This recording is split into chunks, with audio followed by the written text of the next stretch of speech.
Hey there, this is Alex Burkett, co-founder of Omniscient Digital, a premium content marketing agency, and you are listening to the Long Game Podcast. In this episode, I'm talking to Andrew Anderson. Andrew may best be described by his Twitter bio, the most passionate optimizer in the world. He's currently the head of site optimization at ZenBusiness, a platform that helps entrepreneurs start and grow businesses. Andrew has been a friend of mine and a mentor of mine for many years, teaching me a ton about the specifics and the technical aspects of A/B testing, experimentation, and analytics, guiding career decisions and thinking about how to grow within this field of growth and experimentation, and also really showing me how to sharpen ideas through public debate, how to think outside of conventional best practices, and really how to celebrate being wrong or being surprised about outcomes that you may not have intended or expected. This interview touches on a ton of technical and strategic aspects of experimentation, especially in the beginning, which of course are going to be interesting to those who are running A/B tests currently. But even for those people who don't run experiments regularly or currently, I implore you to listen. The frameworks and ideas that Andrew talks about with regards to testing are great mental models for other areas of business and decision-making, specifically in our case, content marketing and growth in general. They're just really good mental models and frames to look at the world. We do also explicitly cover how one might approach content and SEO with an experimentation mindset, as well as covering how and why Andrew got into writing and blogging, and how he constructs articles and how he comes up with ideas, which I find fascinating because it's completely different from the typical SEO model that we've talked about with a lot of guests and with our writing on Omniscient's blog. Without further ado, here is my conversation with Andrew Anderson.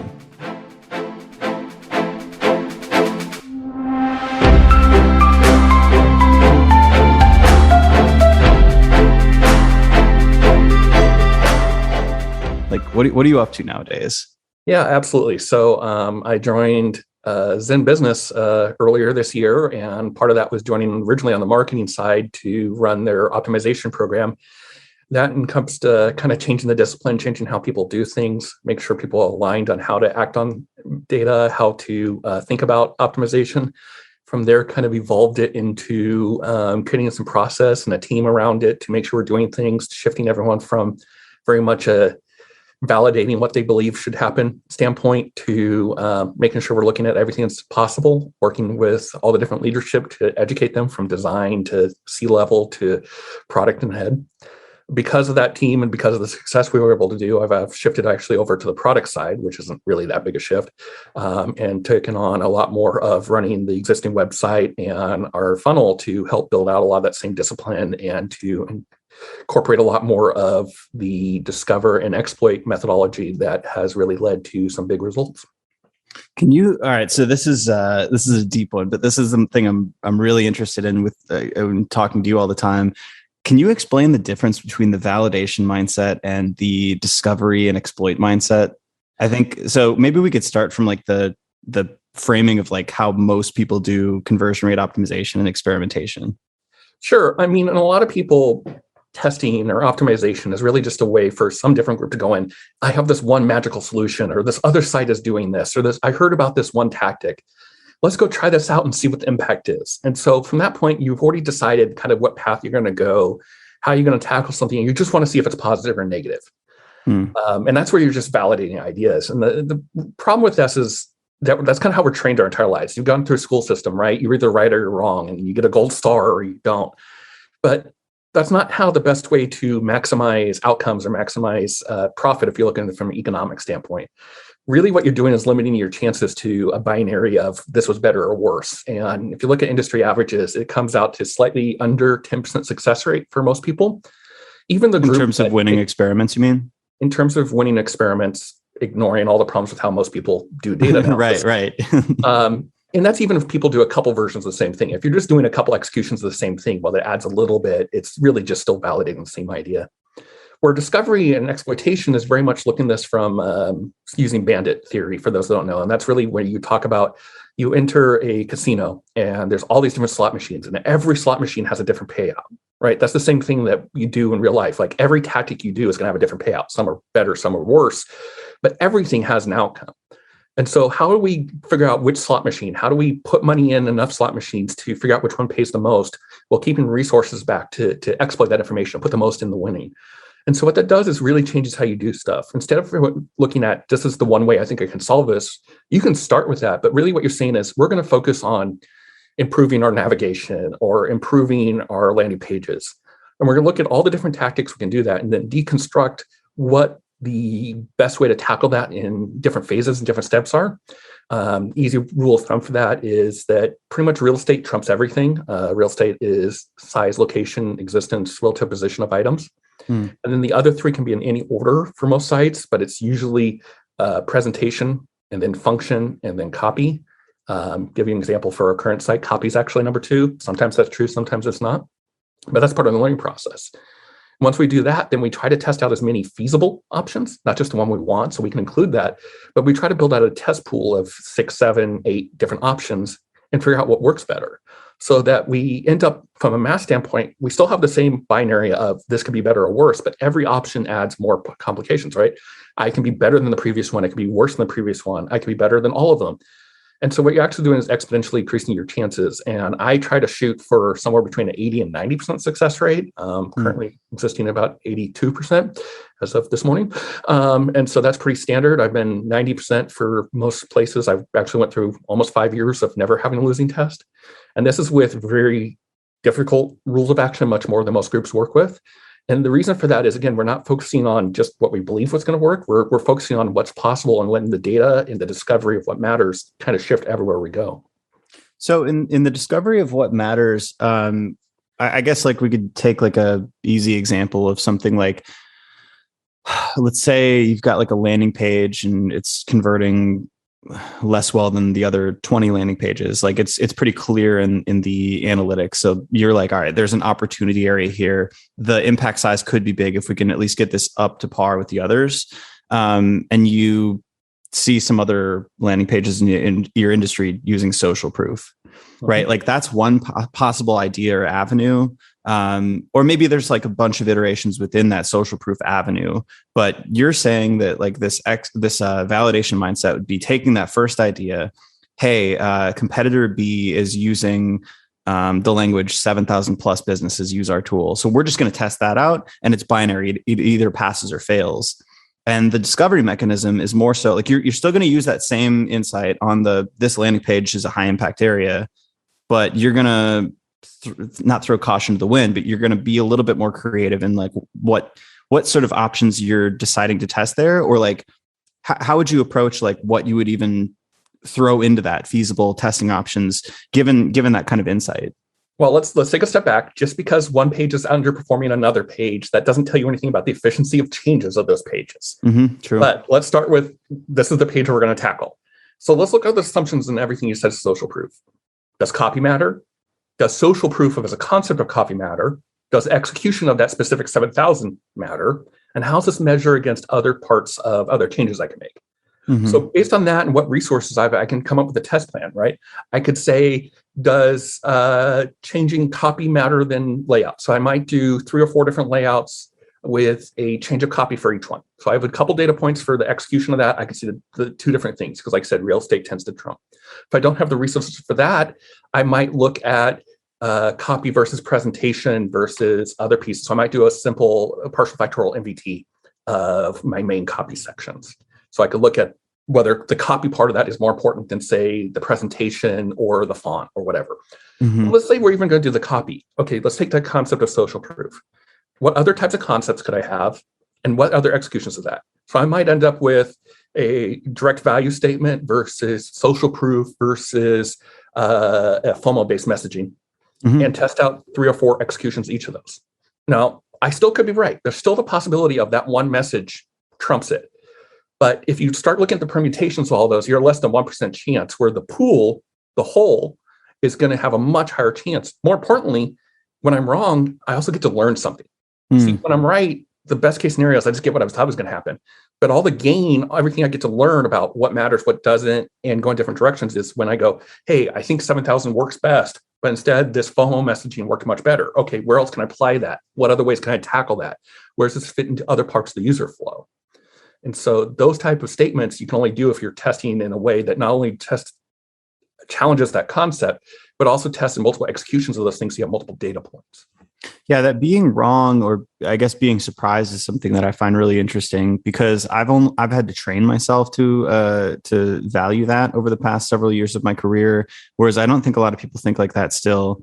But the way I look at it is now it's kind of through expected value. It's like, if I can, for a very low cost, add another option that I wouldn't expect to do anything, and there's really no marginal cost to doing so, then any upside of exploiting that, any upside of like that option being the best one, is fucking amazing, right? Because it wasn't something I was considering before. There was almost no cost implementing it. And now all of a sudden we can exploit that win. And I find that true. Like your example with copy is a very good one, I think, because what's it take? Another 10 minutes to write a different line that could be completely separate from like the idea you first had. And now you have that option. And now it could be a 20% lift or something like that. And now you could exploit that as well. Well, it could be even less time, because a lot of times what happened is a lot of review process and trying to find the perfect piece of copy, where if you focus on a pool, let's say I come up with 12, I kill the two least I like the least, there's a lot less time actually doing that than all the normal overhead of being in the company.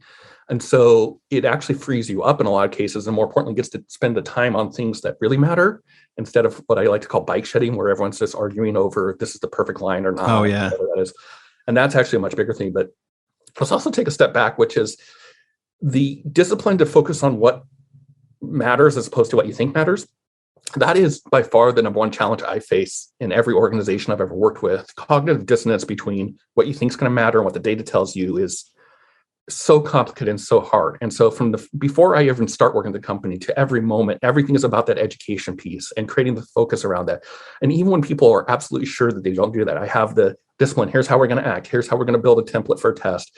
Here's how we're going to deconstruct ideas. And you find people start loving it. Some of my biggest champions have been the people that hated it the most when they're doing that. But it requires absolute dedication and discipline from the very first moment, because it's so easy to want to tell your boss yes, or just do what everyone else is doing. It's so hard to get the discipline to really keep going in different directions. Mm-hmm. I guess there's two avenues we could go here. So the first one is, I'd love for you to talk about your discipline-based testing methodology, and we can set that as a frame. Maybe let's just start there, because I'm also curious about how you apply that in different areas outside of just maybe CRO, because I know you've worked in more like broad growth roles too. But let's just start with the discipline-based testing methodology. Yeah, so I kind of outlined some of the simple steps of it earlier, but the really discipline is, instead of saying, here's this concept or this validation or something, it's the discipline of always looking at what is the pool of feasible alternatives, what is the cost of measuring those, how can I act in a rational way, which is by far the hardest step. And again, rational here simply meaning the math 2 is greater than 1, and when 2 is greater than 1, I always choose 2. And then how do I apply that to everywhere else I do that? And so that happens obviously in conversion rate optimization or optimization of any kind, but the same thing can be from a content strategy. Instead of just putting all my eggs and making 40 articles of the same thing, can I build 4 different pools of 10 articles and see what performs best, and then put my resource in that in the future? Or can I look at 4 or 5 different strategies for my paid acquisition side, or 4 or 5 different possibilities for affiliate groups and different ways to tackle that and find out what applies and what works best? It's trying to find ways to break up any concept, to look at the assumptions, and to have the discipline to say, even if I feel 100% confident this is the best way, until I have the data, I have to follow through with things. And the funny part is, if you have that discipline, you'll find that what you're confident about almost never works. I have a running joke that if I like something, it's doomed. And it makes you be very humble. And the more humble you are, the easier it is to follow through with that. But again, it's that first step, those first steps along the path that are the most difficult. The other part of that is the discipline part of the data, which I've brought up a couple of times, which is, if I don't know how to act on data, and so the common mistake here is people use like statistical confidence on tests, not having any clue what that actually means. If I don't know how I'm going to act, what I need to validate the assumptions of a model, how I'm going to act on data, none of this matters, right? I could have everything else in place, but I'm still just storytelling for what outcomes.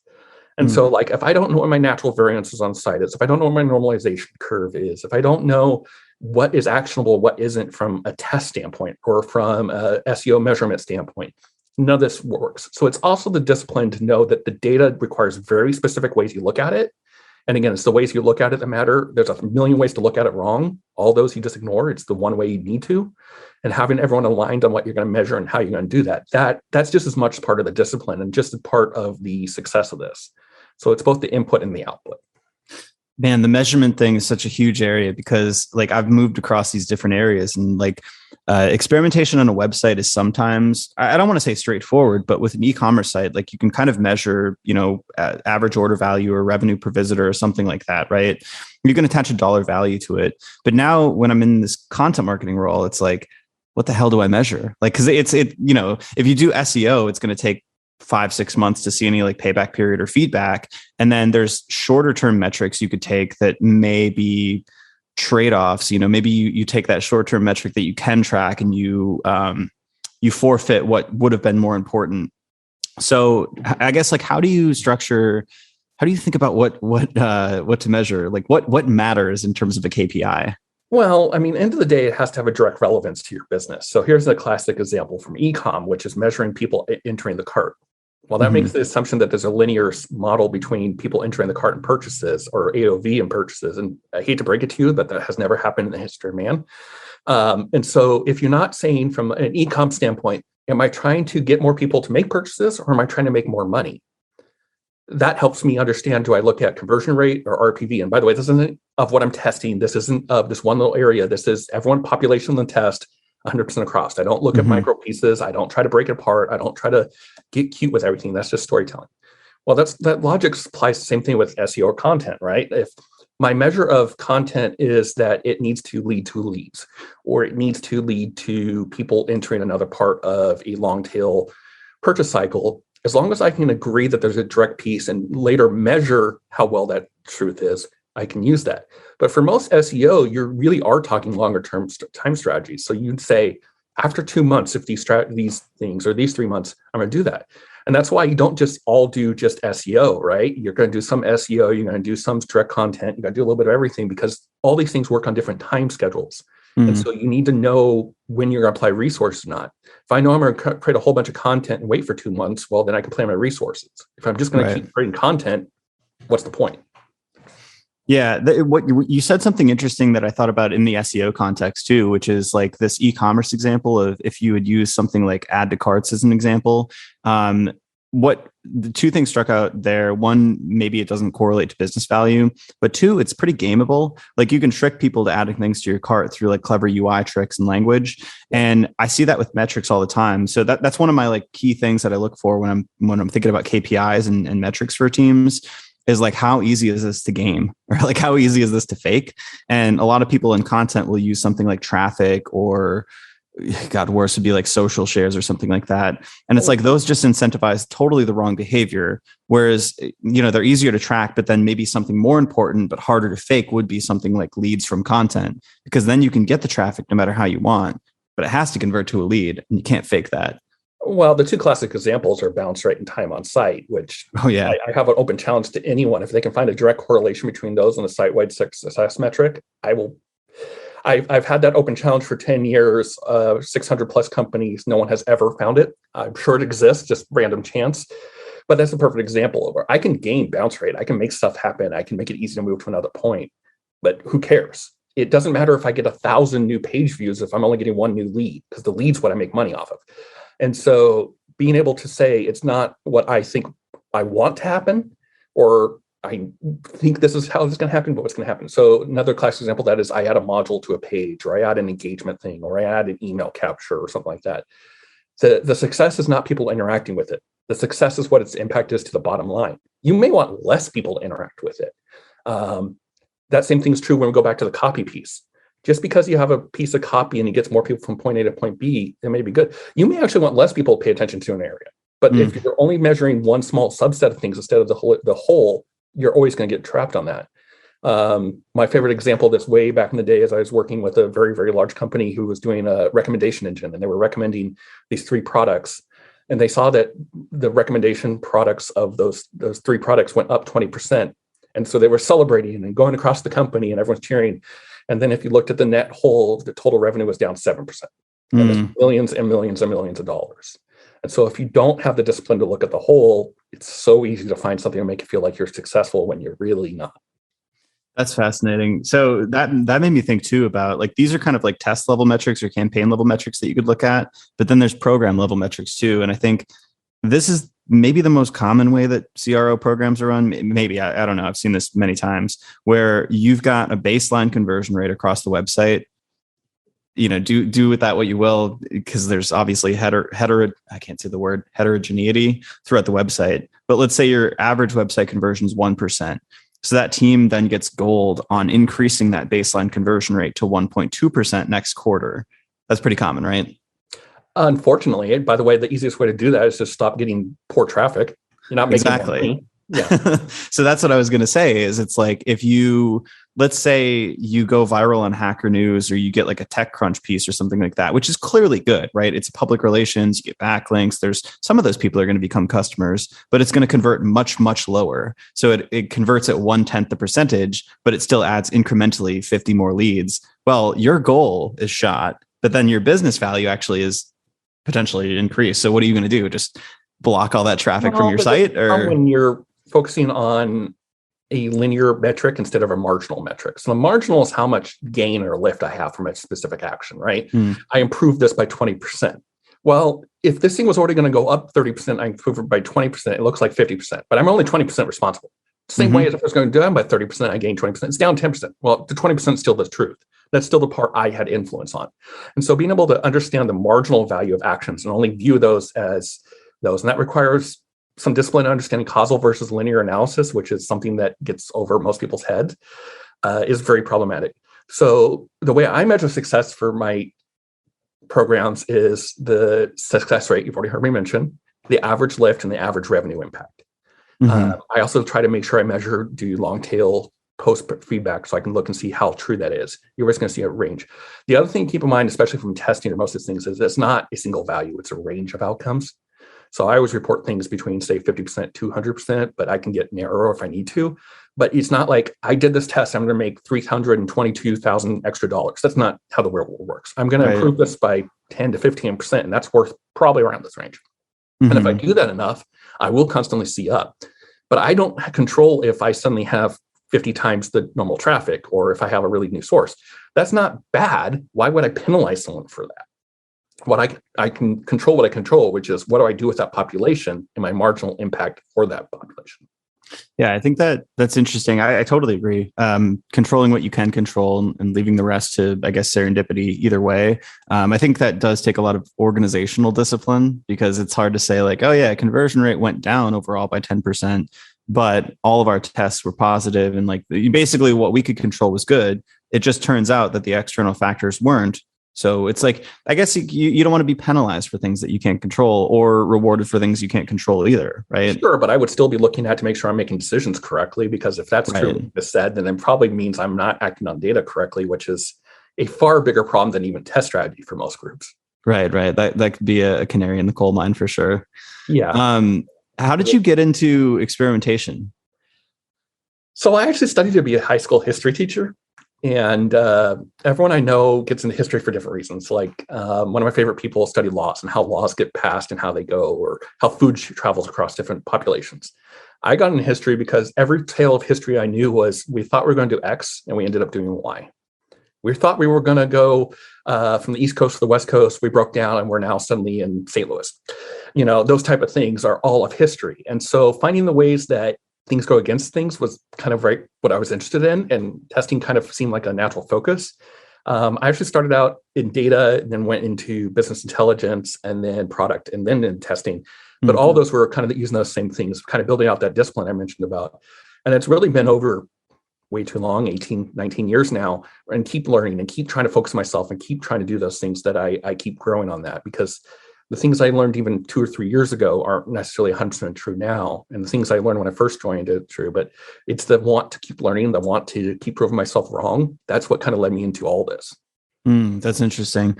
Let me ask you a question with regards to that longevity and in terms of like, you said you've been in different areas, but they all kind of touched on the same thing. They all used experimentation. They may not have said that. I was looking at your blog and you wrote an article a couple of years ago on things, they keep on changing. So this was all about how the marketing scene hasn't moved much in the last 10, 12, 15 years, right? Like we're using different words for these things, but essentially the channels are the same, the measurements the same, and the experimentation protocols and practices are still not good. What have you seen change since you first got introduced to what we know as experimentation? And what's still the same? Well, I mean, obviously technologies have changed. Companies have gotten a little smarter in how they value themselves. So obviously we still see lots of non-profitable companies get lots and lots of money out there. Mm-hmm. The biggest thing that I've seen changed is that experimentation specific to itself has become something that is kind of ubiquitous. Like everyone assumes it's going to happen. They have no clue what it means. They've never seen it done right. They saw someone going to do it at their previous company, or someone has done it before, or they've worked with an agency, but they assume it's going to be there. So that's a big step from where it was, 10, 15 years ago. Unfortunately, with that has become the replication of some really, really bad practices, almost all pushed by vendors or different agencies that's out there. There's very much this negative feedback cycle where you pay money to get mediocre results, and they tell you it's the greatest thing since sliced bread, so you keep doing that more and more and more. That isn't new to CRO. I think SEO went through that even before that, but every industry and every subset of every industry has done that for as long as human beings have wanted money. But that has definitely been part of the optimization path that I've seen play out, and is now kind of on the next part of that over the last 10, 15 years. And I should comment, this is someone who's worked on agency side, vendor side, and client side. So I've seen it from all three perspectives. What do you think some of the worst practices are that keep getting promulgated? The worst one to me, even though there's a lot of really bad ones, is the people that say, I can look at your site, tear it down, give you these 5 ideas, and these are all going to work magic. Mm-hmm. There's lots of snake oil salesmen. Like I said, there's a reason why we use a term from the 18th and 19th century to describe that. It's the same tactic. It's, I have these magic bullets, or, hey, just copy this one thing and it works. I think this is how self-help books, the entire industry works.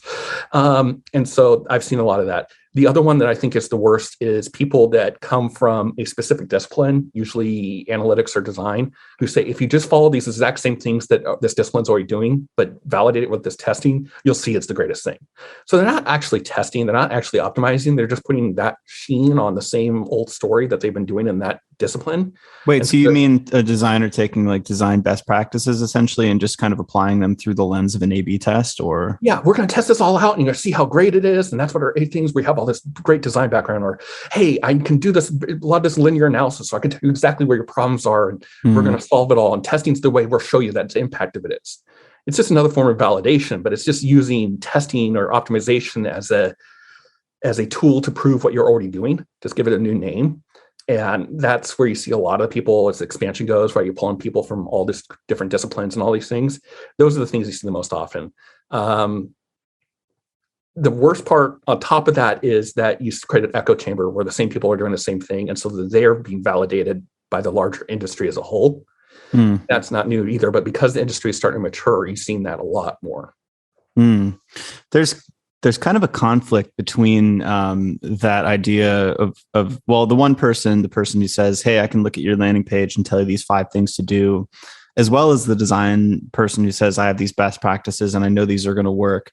And the fundamental idea of experimentation, which is sort of like quantifying the uncertainty. And like there's the word uncertainty in that definition. Whereas like the other seems completely certain of the value of the ideas. It seems like there's some rift, some like gulf between those two ideas entirely. That's because you're viewing experimentation as its own thing, or they're viewing experimentation as simply a technical medium to get their changes coded, right?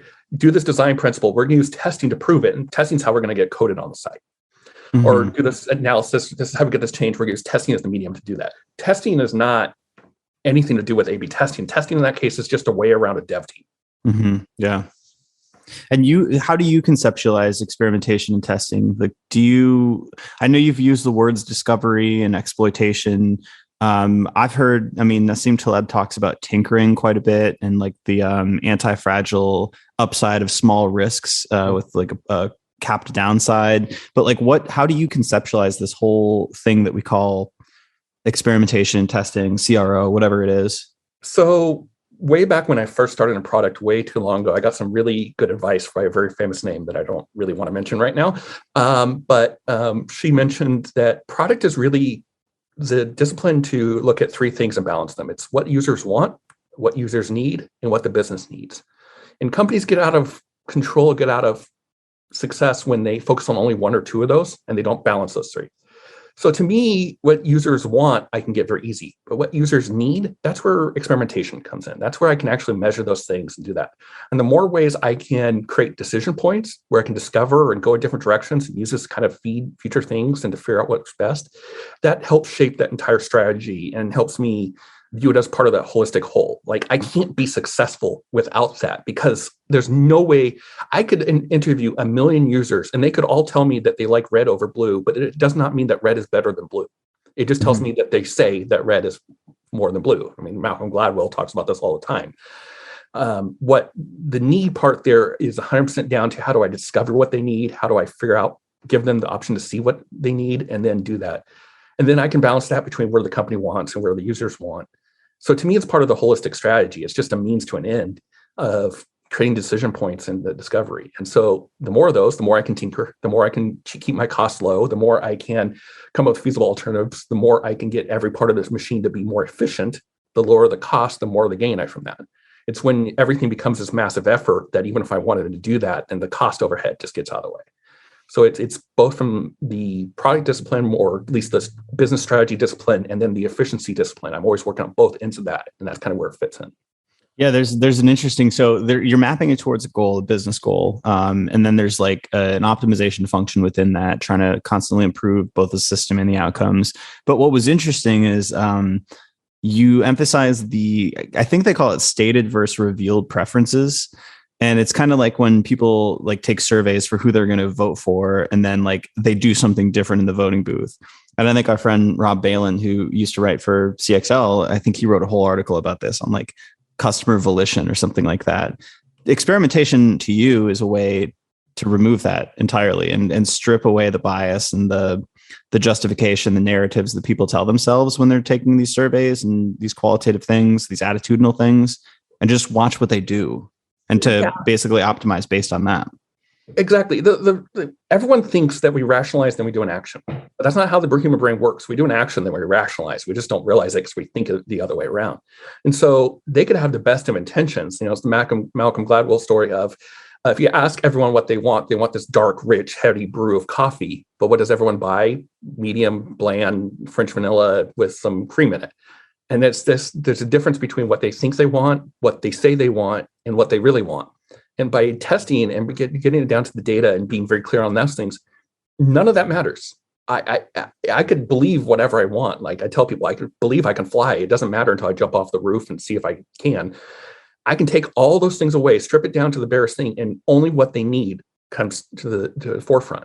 And so that's another reason why I call it discipline. You know, it's taking away all those things, everything I believe, everything they believe, and into the day, it's what's better. Yes, no. How do you map experimentation into a broader growth function? Like how do those pieces fit together in your mind? Well, like I said, it could be discovering different channels. It could be discovering the efficiency of different channels. It could be discovering different tactics within those channels. The more steps I can take before that and figure out where I want to go and not be predetermined, like I'm going to do this tactic and I'm going to go after this group. It might be, hey, which of these 5 groups responds best, or which of these 5 content strategies work best? I know there's some cost overhead on that, but the worst case is I end up where I was. Best case, I end up with 2 or 3 that work, and I can split those out. Mm-hmm. So from a growth point, I'm always trying to get to 2 or 3 primary channels that can scale, and 2 or 3 that don't, and 2 or 3 tactics in each one. Well, only way I'm going to do that is from constantly exploring and measuring. If I just have 1 or 2 or 1 or 2 tactics, or I'm just doing the same thing I did before, either succeeds or fails. It's the same validation problem as before. And so I'm creating those decision points and trying to maximize my resources around that, as opposed to trying to plan my resources to this long tail strategy. You know, it's the in-arm bandit thing, right? The first part of the coins you spend is always on discovery. It's not on the exploitation.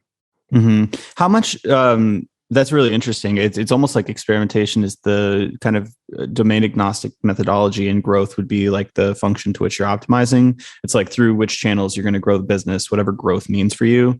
How much would you kind of narrow down in terms of like what options you would test there? Because I know like on a website you want to like I think you've used the term increase the beta of options or something where it's like you're really trying to like get the broadest array of differences among the things you're testing.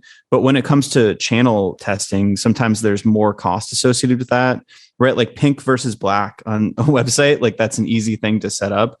But you know, spinning up a small team maybe, or like hiring a contractor to test out Instagram ads versus content, like there's a little bit more of a upfront cost. So like, are you going to narrow those down? Like, do you approach like, I guess like the feasibility question differently when you're working on growth versus just like website optimization?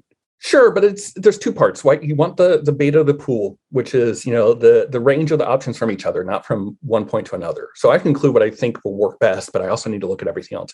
I can have a lot more options from that standpoint, where if I'm looking at growth channels, it comes down to what's the minimum viable cost to get there and how many ways can I split that up. So I may end up with only 3 or 4, which is very suboptimal to like 10 or 11 on a website. But still, the more things I can compare, the higher chance of the outcome I get. And so the first question I have is, what resources do I have and what's the absolute minimum viable I can get for each channel, and test that out. It may be I do 2 or 3 simple ads on a different channel or simple thing before I even hire a contractor or spend money, and just see what the initial reaction is. I don't need it to be perfect, but I need to see if it's going to be within, say, 80% as a heuristic of successful, because then I know I can optimize it and grow it. But if it's coming in at 30%, every dollar I spend further on that to keep building out to even have what could be a minimal viable is a waste of time. And so, you know, there's certain things that most groups know that they need. They need to have an SEO strategy and probably a Google strategy that works, right, from a paid standpoint. But even within that, there's 1,000 different tactics. We've all heard them all. So how many different tactics can I look at those to figure out what's going to respond? And ideally, I don't even know with one that works. Like I said, I want 2 or 3. And so that I have the ability to shift as the market shifts. So I'm not over dependent on one thing. But if I just come in and say I have X amount of revenue and I have to make this successful, so I'm only going to do this one thing because that's what I've seen work, could be right. But every market inefficiency, every market change, going back to one of my favorite people in Nassim Taleb, is leaving you fragile. It's leaving you at risk. And so you need to create any method you can to enable that. Yeah, this is really interesting, particularly from a selfish point of view, because we're building this agency, and the market for people hiring a premium content firm is pretty small overall. But then like the amount that are coming to our website is even smaller. So we can't really run experiments in the traditional way. But I want to build kind of a culture at the company and ethos that still operates by that experimentation mentality. So you know, part of it is because we all started this part-time. So we really had like a forcing function of like, we don't have all of our time and we don't have a bunch of money to throw at this. So we had to be really ruthlessly efficient with all the stuff we were doing. So I think it's one of our company principles is like test things, like minimum viable tests, essentially, where if we want to do a series of webinars, we're not going to sign up for 12 months or 2 years and put a bunch of money in. We're going to try a couple out and set like a threshold. And like, if we can get to this many attendees, well, surely we can double that after if we get here, right? Like this is enough information to tell us that this is worth going into. And we actually had to back out of a couple of tactics. With content, we knew we wanted to build some sort of content because, well, it shows that we can do what we're selling ourselves. But we tried to do this traditional SEO driven, you know, rank for keywords content play, gave it a couple of months, didn't really work out. So we kind of switched up then and kind of took a lot of guts to say, all right, we're cutting our losses and we're going to try something else now. But we've really tried to embody that ethos. I don't think we've really parameterized it or formalized it in any interesting way, but we're definitely trying to do how you're describing it as well. Well, and 2 parts there. One, major congrats to you. That takes a lot of being able to handle risk and handle being uncomfortable. If you had followed through on everything that you thought you were going to do from day one, it sounds like it would have been a complete failure. But we'd be burnt out by now. Yeah. But part of adaptation was also you set parameters beforehand. You set how you're going to do it. You didn't just keep going and play it by ear and overreact to something. And so both those pieces are going into a discipline. The worst case scenario is I have this plan how to get from A to Z, and I follow those steps 100% and nothing changes. Mm-hmm. That means that you are relying on so much luck to get mathy. It's the Monty Hall problem. Or you can just keep learning and make it so much better chances that you're going to be successful, right? You still could be wrong, but your goal isn't, when I go into something, I can't guarantee what's going to do, right? I could play the lottery and I could win. That doesn't make it a great investment strategy. But I can look at different investment strategies and figure out what's going to happen and apply my resources as I learn. This is working. This isn't. That content strategy is working. It isn't. That's how most companies are successful. It's not they follow this perfect plan from day one. Like, have you ever heard any startup person that says that we knew 100% how this is going to play out the very first moment we opened doors? No, and if I did, I would for sure think that would be a survivorship bias halo effect type thing. Because I mean, it would probably be a rewriting of the story. I think most people are probably pivoting and learning quite rapidly. And so, I mean, everyone's familiar with this. They're just uncomfortable with it. But if you can make that part of your culture, you don't have to give it a name. But if you make that from day one and you've set as many decision points as you can and you've accepted that, you're mitigating risk and you're giving yourself the best chance to grow. And every now and then you're going to hit a black swan and it's just going to blow up. And that's great. But I can't bank on that. But I can bank on my ability to keep discovering. Yeah, that's really interesting. So I do think with some of these channels, there's a certain amount of like, I guess discipline you have to kind of commit to a certain level. Like, I think Tim Ferriss talked about this with starting his podcast. He's like, I couldn't just do 1 or 2 episodes and then say if it was a success or failure. I had to give myself like 20 or something like that. And I had to make it fun for myself. And I had to set like this bar. And I think that's the important part is like you set yourself up, you're willing to invest in the strategy for a certain amount of time, but you're also willing to call the number beforehand. And that's something they talk about. Even I see a lot of practitioners in A/B testing talk about this now, which is great. But avoiding harking, hypothesizing after results, something. Well, or I don't remember what the word is, but it's like you come up with the hypothesis after the results come in, and then you're like, oh, I wanted it to be that way. Oh, this campaign didn't fail. It really raised our brand awareness, and it's like, was brand awareness the stated goal beforehand, or was that a justification afterwards? And just stating like what your actual pass fail number is really helps in terms of like your learning and ability to cut the cord. Yeah, I mean, Texas sharpshooter, whatever we're going to give it a name for, is such a prevalent thing, not just in testing, but in every group. And then the other part of that is you can start p-hacking, where I'm just going to keep doing things until something looks like a success. Success and failure in everything you do, but especially testing, is determined before you do the action, not after, right? I can buy the ticket. It doesn't guarantee it's going to win. It may win, but I know the probability beforehand. The fact that it won or didn't make it successful, because I couldn't control that. I can control what I did up to the moment I made a decision. And so that's where it all comes from. And you are going to have, like you mentioned before, survivorship bias, and everyone's going to find this one case where they did everything right. But the last thing in the world I want to do is follow a strategy that 95% people fail at, or in this case, that 90+% of tests fail at. Like, what's the point? Yeah, just a quick diatribe, and then I've got another question unrelated. But on the survivorship bias thing and kind of trying to reverse engineer the results, and this is specific in content marketing. This is a little bit of a high horse, so forgive me. But a past company that I worked at, maybe the one right before this one, lots of companies really try to copy their content strategy. But they started their company 15 years ago, started blogging 15 years ago, had a whole team and a bunch of capital to spend on writers, and they ranked for everything early on, right?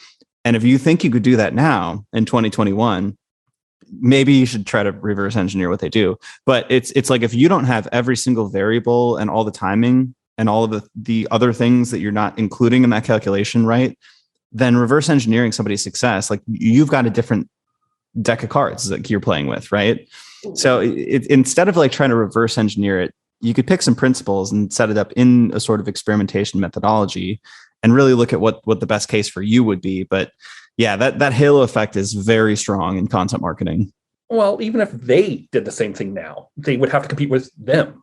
So they Totally have true. the world up without them.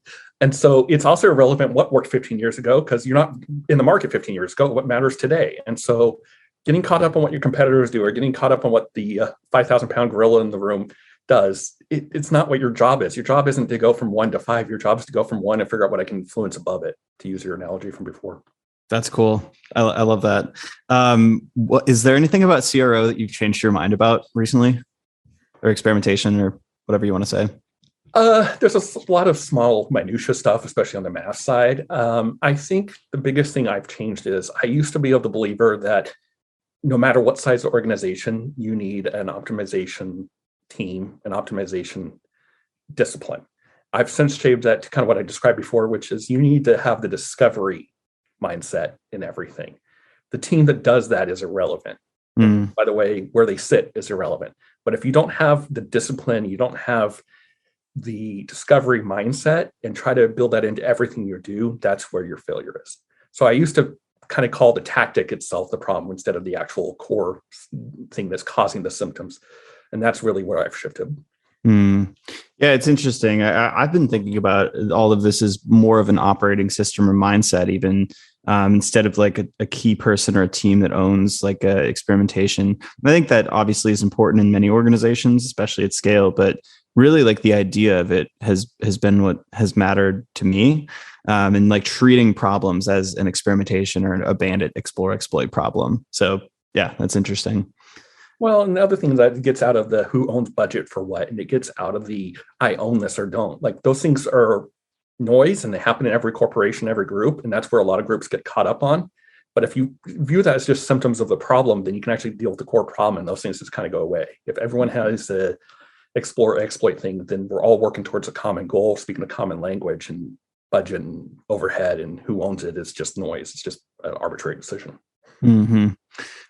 Switching up, I want to ask you a little bit about your writing, because I think you were my favorite writer to work with at CXL, and one of my favorite writers to read when it came to conversion rate optimization. You had an ability to, you had the most unique and kind of original articles that I would read. It was you were clearly not just like picking a couple Google searches and rehashing some information, right? So a couple questions with how you approach that. First off, at a high level, why did you start a blog? Why did you start blogging? Why did you feel compelled to write in the first place? So way back in the day, when I was first starting out, I got the opportunity to speak on this panel at eMetrics with a couple famous names in the industry at the time. And they admitted to me at the time that they like to throw grenades out and see everyone run from them and just pick up the pieces. And looking at that lens and looking at the place that was out there, there was such bad content in that same echo chamber that I mentioned before. And my job, especially at the time I was working for Adobe, was I was the guy that came in and cleaned up all the problematic programs that had gone sideways from either false promises, lying, doing all the stuff that all the experts said. And so I had this unique position where I could see what was commonly out there and I could see what's causing all these companies to fail. And I tend to be very passionate. Let's go with passionate. And so it was more of a point of frustrations like, look, everyone writes to the dumbest, lowest denominator, and everyone just keeps trying to write the same thing with a different tone. And I wanted to address real problems, real things I was seeing, and try to tackle things from where the real diseases were, which is how people think, which is how people even conceptualize what they're doing. And so that's what got me into it. I have this passion. Like I said, I'm a history guy, so writing and reading and all those things are very common for me. And the other part with that is that no one was writing to an advanced audience. Like everyone was writing to the lowest common denominator. And so anyone that's read my writing, as bad as it can be sometimes, knows that I'm not writing to a guy that's thought about SEO or CRO for 10 seconds, right? I'm writing to someone who's been in the industry for a long time. And I purposely chose that voice and that way of tackling things. And from there, I was just kind of breaking down what the core problems are. I also tried to make sure that everything I wrote made people think. They may not agree with it, but I wanted to leave challenges to that and purposely write at a challenging tone that got people to get out of their comfort zone. Because even if you disagree with me, just being in your comfort zone is a dangerous thing, right? We're not discovering, we're not exploiting. And so those things sometimes are easy in a very violent rant type of way. The much harder thing was kind of adapting that voice into something that could be a lot more educational and a lot more growth. I'd like to think I got better at it, but I'm still known for my ranting and my very passionate responses in some cases. All right. So this idea of speaking to the more advanced folks is really interesting because I think, this is like, I think sometimes we over optimize for palatability in our audience. And I think people like it when you don't dumb things down. Not everybody does. Some people are going to drop out, but for me, particularly, like when I choose podcasts or blogs nowadays, I almost want to have to rewind it or like to slow it down or to struggle through an episode or two, because then I feel like I'm actually learning something new, novel, and I get that feeling of excitement. I think this is something I've talked about with Pet before. The audience for beginners is massive. It's much, much larger. So the Neil Patels of the world are always going to have more people in their crowd. And it's almost like flash in the pan, though. It's like somebody comes in for their quick answer. They understand what is SEO and then they leave. Whereas like somebody stumbles on a really advanced article on the discipline-based testing methodology, or, some of the other stuff that we would write at CXL, or, some podcast from Sam Harris talking about free will and consciousness, right? That piques their interest. And then over time, they become a true fan of that content. So I almost feel like it's a slow burn, much more effective way, particularly about going with content. But I don't know. What do you think about that? Like, was that a trade-off? Like, how did you think about that? Yeah, I mean, it very much was. I will say this, that there was a podcast, since you mentioned You Are Not So Smart, that was also the impetus for this. The people that are beginners don't stay beginners. And you can saturate a market, but if it's already competed for, what's the point? But more importantly, it's also what am I optimizing for, right? Am I optimizing for getting as many viewers as possible, or am I optimizing to have the biggest impact in the industry or get the most passionate people with it? And so, going back from the beginning, I always said I didn't want to write for 1,000 people. There's 10, 15 people that I wanted to really respond to. And I've been very lucky to make some great connections and help mentor some people and get some great things from that. And that's always been my success. And so I could optimize towards that. There is always going to be people out there that very nicely say that are charlatans that are going to put out whatever is easiest to digest. But their success and my success don't compete. We're not going after the same people. I don't want what they want. I don't want what they have. They certainly don't want what I have. But that doesn't mean that I'm wrong or they're right for what they're shooting for. I'm shooting to increase the conversation, improve the conversation. I'm always looking for people that can challenge my points or challenge what's out there to make me think differently. Every key thing I've learned has been from me going on a rant or from me having a very strong standpoint and someone going, no, you're wrong. And let's have debate about it and discussion about it. I'm happy to be wrong. All this comes down to right discovery. That means you're being wrong. And so if you don't have a strong standpoint, if you don't have a strong voice, you're never going to get that opportunity. Do you really want to work with a place where every single person agrees with you, or do you want to work with a place where everyone's challenging each other to be better? Totally. Yeah. With our content at our agency, we've really been going into this angle. We do. So the podcast here, like we pretty much let the conversation flow where it goes. There's going to be ideas in this talk that people in our audience don't understand. But if we stop to explain every single idea in like layman's terms, that this podcast would take 4 hours to get done, and like it wouldn't be interesting. So I think it's much better to just have the conversation as like we would normally have it for the most part. And we do this with our kitchen side episodes too. So we have this series where me and my two co-founders have like a topic or an issue that we've been thinking about. Sometimes a strategic thing for our company. Sometimes it's for an article we're writing. For example, we had one on what content marketers should be gold on, like what should their KPI be? And we have the conversation, we debate each other. And people have said that's what they like. They like to hear the honest disagreements. They like the fact that sometimes we say terminology that they have to go look up, but we don't sit there and be like, all right, here's what a goal is. That's not what we're trying to do. And we've gotten positive reception because of that. But more importantly, we have fun doing it. So we're going to continue doing it. I think I would quit yesterday if I had to keep writing content that was, what is content marketing type stuff. Well, and steel sharpens steel. You're also making each other better. And so you get all those benefits, right? You're not drowning in the sea of the sameness. You're getting to challenge each other. You're getting different points of view out there. You're letting your audience catch up at their own speed. They can research at their own speed. Like, I congratulate you on what you guys have built. I love the content you guys are putting out there. But again, it requires everyone to be on the same page. If you and your other founders were going to different directions, it wouldn't work. And so again, it's being aligned on what the end goal of what you're trying to accomplish is. For sure. Also, on the idea of the panels and the disagreements, and you talking about steel sharpening steel. I've been on panels before, and I've seen many panels. And the most boring thing in the world is when three people get on stage and say niceties and agree with each other, and it's just banal and boring. And it's so much more fun when somebody speaks. They don't have to be antagonistic and mean, but if somebody actually honestly disagrees, and then there's some friction there. Justin Rondo, I think he's been at all the CXL kind of events and stuff. We did a panel in the Netherlands fully based on this because, we're good friends, but we would get into these drunken disagreements about different A/B testing things. So we got put on stage and we just picked like 10 controversial topics and just debated each other. And we had an empty chair on the stage. And we're like, anybody who wants to come up and disagree with us can come sit in this chair and talk with us. And it was hilarious and fun and entertaining, and we got really good reviews. It just goes to show how rare that is at a lot of these business kind of events. Well, and that also speaks to how everyone's afraid to be different, right? It took a risk on your guys' end, but you got a lot more out of it. Hopefully, the audience got a lot more out of it. Like we know that there's a risk there, but at the same time, we also know. Otherwise, if you go to a conference and you hear the same conversation, same presentation 55 times, what was the point? Outside of hanging out with your friends, Yeah, hanging out at the happy hour, I guess, at that point. Do you want to do some rapid fire questions unrelated to experimentation and whatnot? Yeah. All right, cool. Who do you admire professionally and why?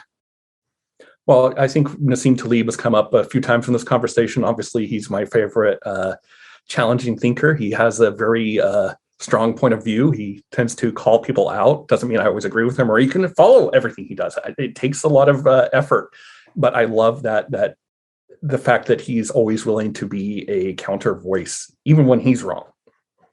Yeah, he's one of mine too. He also just clearly lives on his own terms, has created a universe of his own, really. If you could create one category in Jeopardy, what would it be? And would you get every question right? I'm such a sports nerd and data nerd. It would be data analytics for the San Francisco Giants in the early 90s. And I probably would get every right. There was a point where I had literally every lifetime statistic from the Giants from 1989 to like 95 memorized. That's amazing. I love that. Which talent would you most like to have?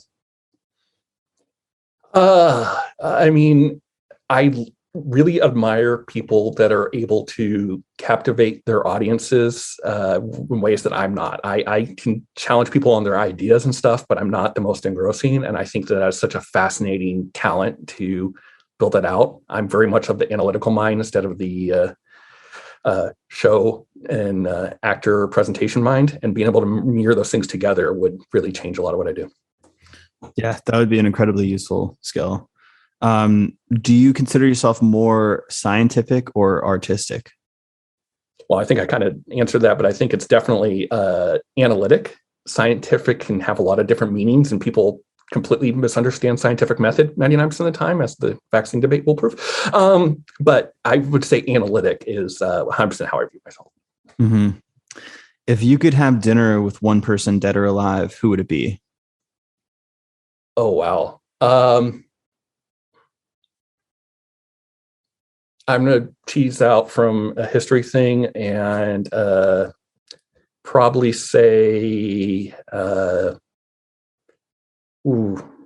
Johnson. Okay. Any particular reason? Or president and leader during one of the most tumultuous times. It probably set up our country for failure for the next 55 years. And I'd love to hear his point of view. There's a reason why he's usually the lowest rated president. That's cool. Yeah. What do you, I love this question. What do you consider the most overrated virtue? Patience. How come? Patience is another way for a lot of people to make excuses for not taking action. There is the choice to take time, but we don't really call that patience, do we? We call that many other things. Patience, as most people understand it, is just let things come to me. And that's not what really happens. So if I had the ability, or anyone, to instill the ability to really make a decision and know what the decisions they're making is, and even if that decision is to do nothing, to accept that, that is definitely the number one virtue to me. Mm-hmm. You already answered this, but you can pick a different one if you have a different answer. What's a career choice you considered but didn't pursue? Obviously teaching, but I still think I do teaching. I still think I do it in a high school environment. I think I do that in every day and teaching discipline and those type of things. Outside of that, I do think that getting into a more scientific field is always something I've been passionate about. I love learning, especially from a cognitive psychology standpoint or from those different standpoints. But I think that what I do now is kind of best merge of all the different things that do pique my passions. That's awesome. Yeah, I keep thinking about like what career I should have when I grow up, quote unquote. And I do think experimentation, I think entrepreneurship is probably the most like just interesting for me, who has like the ADHD kind of brain where I can, focus on sales one day and culture and HR the next day and all that stuff. But I do, and this is maybe a function of ADHD, I dream about like these crazy specialized careers sometimes where like now I listen to podcasts all the time on I don't even know what to call it, like neurobiology, like Dr. Andrew Huberman and Rhonda Patrick and that whole crew. And I'm like, what if I just went to school to be like a neurobiologist or something? But I'm sure I would get like 2 or 3 years in and be like, oh shit, I'm kind of bored with just doing this all day and just like reading papers and whatever else that entails. Well, but I think you hit on something, which is the passion to learn about something is not the same thing as the career. You can apply that where you go. And so I think that that's where most people get confused. I think that entrepreneurship is the ability to take as many different things you learn about and take each of those different interests and apply them in a new way. And I think that's the cool thing is the application with entrepreneurship. Yeah. And so I think people confuse that all the time of I'm really interested in this subject versus I want to do this as a job. I can be really interested in any subject as long as I can apply it into real world situations. Yeah. Well, that's the cool thing about writing too. And I guess you've probably noticed this with, because you intertwine a lot of interesting references into your writing. Like there's a lot of Nassim Taleb, there's a lot of economics, like you've brought in some science and politics and like all kinds of different angles. And it's like, I because of I don't write as much as I used to, but because I can write articles and I have a blog, every time I pick a book from my shelf, I'm like, there's potentially an idea in here that could be game changing, or I could put into an article or like a certain mental model that just like influences how I write this piece. So I feel like writing and entrepreneurship are two really cool ways to synthesize shit from all kinds of different spaces. Well, it's also don't keep reading the same thing. If all I read was optimization articles, I'd be in that echo chamber. But if I can think about what I do and read economics or cognitive psychology or experimentation, or I'll be honest, one of my favorite ones a couple of years ago was illusions and how magicians change perceptions. I can apply that into what I do and it improves everything. It's not just I want to learn how to do a couple of card tricks, but those type of things, if you can take it in and figure out how it applies to the real world, that is actually learning. It's not just becoming rote pattern that you can memorize, right? Learning is taking information in and applying it to a real world problem that you're dealing with. And that takes a lot more effort, but it's so much more rewarding. Yeah, I think also you didn't say you were artistic, but I do think that the essence of creativity is connecting those two ideas and creating something new. And that's pretty much what you just described, is taking two different ideas and pushing that into a domain where you can use it. Well, I will hopefully add a little bit to my artistic score then, +5. Love it. Just the last question, easy here. What blogs, podcasts, influencers, what kind of content have you been following lately? Yeah, like I said, You're Not So Smart is probably the one I've followed the longest. Anything I can read on a lot of studies out there that challenge like the replication bias or different psychology studies or different ways of tackling different problems, or even how populations are dealing with real world problems and looking at different groups that took on different tactics. Let's use COVID example. How did Finland deal with it versus Sweden? And looking at those type of situations helps me learn from real world situations and apply those lessons, as well taking different concepts and applying them as well. And then the other thing is more importantly is just taking as many different inputs as possible, not just relying on one or two for any of these. Finding out what's real and what's not is really difficult in the modern world, and any single source is going to be problematic. And so you have to apply that to every new thing you learn about. I love it. And I guess one last question, which is, where should people find you online? You can always find me on Twitter, Antfoods, ANTFOODZ, or you can follow my blogs. There's a bunch still at CXL or testingdiscipline.com. Awesome. Thank you, Andrew. Thank you.